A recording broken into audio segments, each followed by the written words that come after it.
Ngayon naman ho, mga kababayan, speaking of Congress pa din ho, eto, umaksyon na, no? Inaksyonan na ng Kongreso sa pangunguna po o sa pagpapahayag po ni House Spokesperson, Princess Abante. Ano po sabi? Yung utos ng Korte Suprema, di ba? Tinatanong sila, tinatanong sila ng Korte Suprema. Ako naman no, mga kababayan, sabi ko, may karapatan ba ang Korte Suprema na tanungin sila doon sa impeachment na isinusulong nila? Sabi naman ng ibang mga eksperto, magdahan-dahan kayong mga Korte Suprema. Huwag kayong sa mga itinatanong ninyo. No, sabi dito, utos ng Supreme Court sa impeachment ni VP Sara Duterte, inaksyonan ni Abante. Ano balita? Sino nagbalita dito? July 19? Sino nagbalita? Manila, Philippines. Kinumpirma ng House of Representatives sa pamamagitan ng tagapagsalita nitong abogado na si Princess Abante sa isang pahayag ng Sabado, July 19, na sinunod nito ang direktiba ng Supreme Court na magsumite ng karagdagang impormasyon sa impeachment kay Vice President Sara Duterte. O tingnan nyo ho, mga kababayan, para lang po matuloy, para magtuloy-tuloy, kahit na labag sa kanila siguro, kahit na hindi naman dapat nila ginagawa, sinusunod na lang nila para maumpisahan na yan. Biruin mo, ano ang sabi?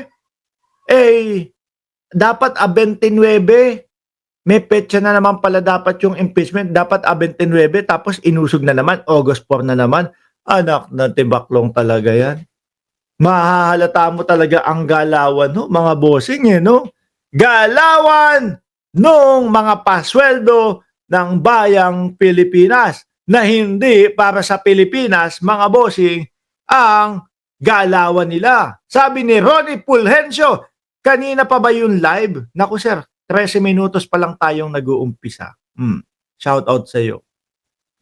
Yung galawan nila, halatang halata ho, mga bossing. Ako po, lagi ko sinasabi sa inyo, sa umpisa pa lang, halatado ko na, no? Na nung napapabalita pa lang po, umuugong pa lang po, mga boss chief amo sir, na may gagawing hakbang po para sa impeachment ng Vice Presidente, gumagawa na din po ng hakbang yung mga yan. Yung mga senador. Yung mga senador na kampe o maka Duterte, mga bossing. Gumagawa na din ho yan. No? Biruin mo, tingnan mo, pagbagsak nila nung February 5, nung impeachment, may alam na agad silang sagot. Ay, hindi na po pwede. Bakasyon na po kami. Pahinga na po kami. No? Samantalang ang nakasaad doon sa mismong konstitusyon ng Pilipinas, kailangan agad-agad. Pero nangyari ho ba? Ay, hindi. Bakit? Sino ba naman kayo mag-uutos sa amin? Taong bayan lang kayo.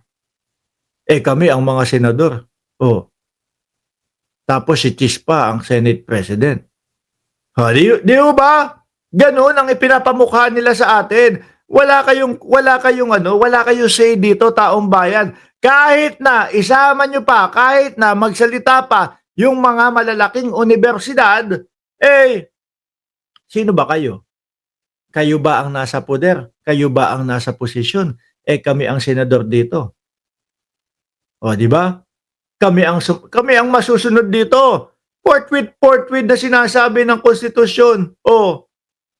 Iba ang namin diyan. Iba ang interpretasyon namin diyan. Ganun. Kaya nga po umaalma ang taong bayan no? Sama mo na po yung mga profesor, yung mga law school, yung mga malalaking mga universidad, sama mo na sila. Kaya mga umaalma ho, kaya lang, wala. Hindi tayo uubra sa Senado. Yan po ang pinapamukha ng Senado, mga bossing. No? Na, taong bayan lang kayo. Senador kami. Kami ang nasa puder. Kami ang masusunod. Ganyan Hulyo 19 na sinunod dito ang direktiba ng Supreme Court na magsumite ng karagdagang impormasyon sa impeachment. Sinunod na nila.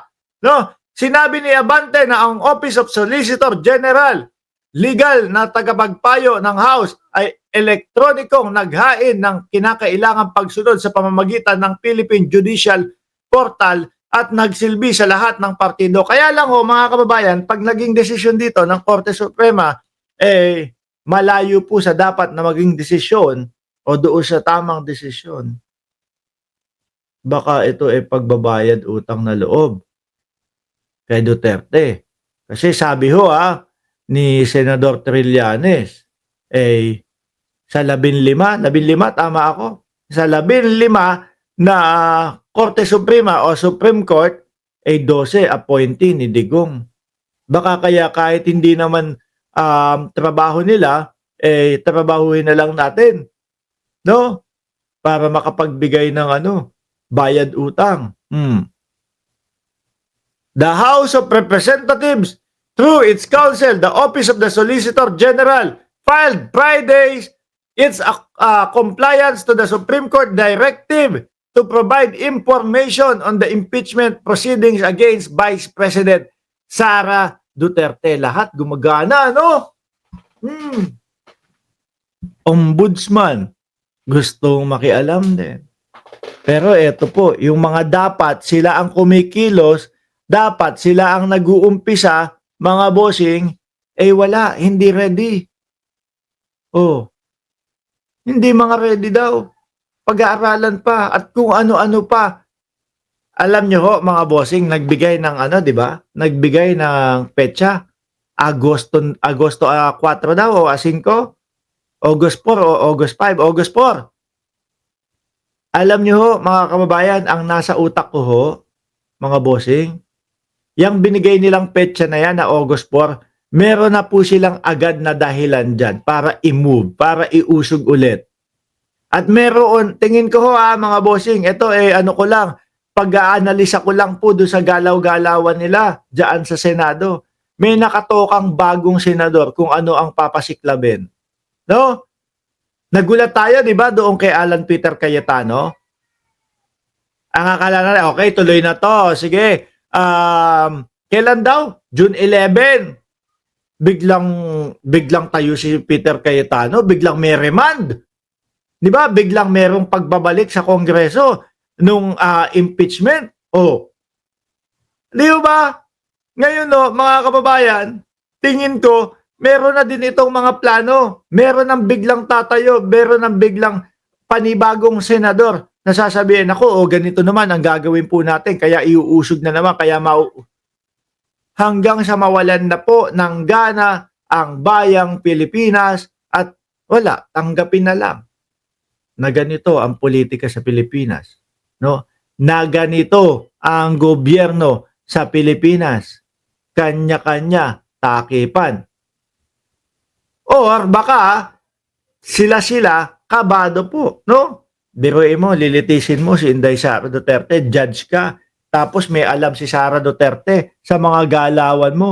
May alam si Sara Duterte doon sa mga pagnanakaw mo sa gobyerno, ay lagot ka. Kaya mas pipiliin mo na wag na lang nating ituloy yung impeachment. Subukan natin, i-delay na lang natin ng i-delay. Bakit? Baka mamaya mapraning ang Vice Presidente. Magalit habang iniimbestiga natin, habang nakaupo dyan sa gitna natin, biglang magalit, sabihin, ikaw, kapal ng mukha mo. Diba ganito ang ginawa mo sa budget? Diba hindi mo hindi mo sinole, diba hindi mo naman ginasta, tapos may mga kickback ka, nako po.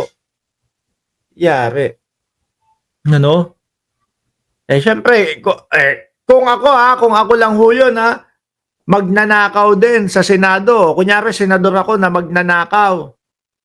Tapos, doon sa mga ibang transaction ko, nakasama ko ang Vice Presidente. Tapos biglang magiging senator judge niya ako. Di ba? Magiging senator judge niya ako. Naku po, yari ako. Baka balikan ako nito pagka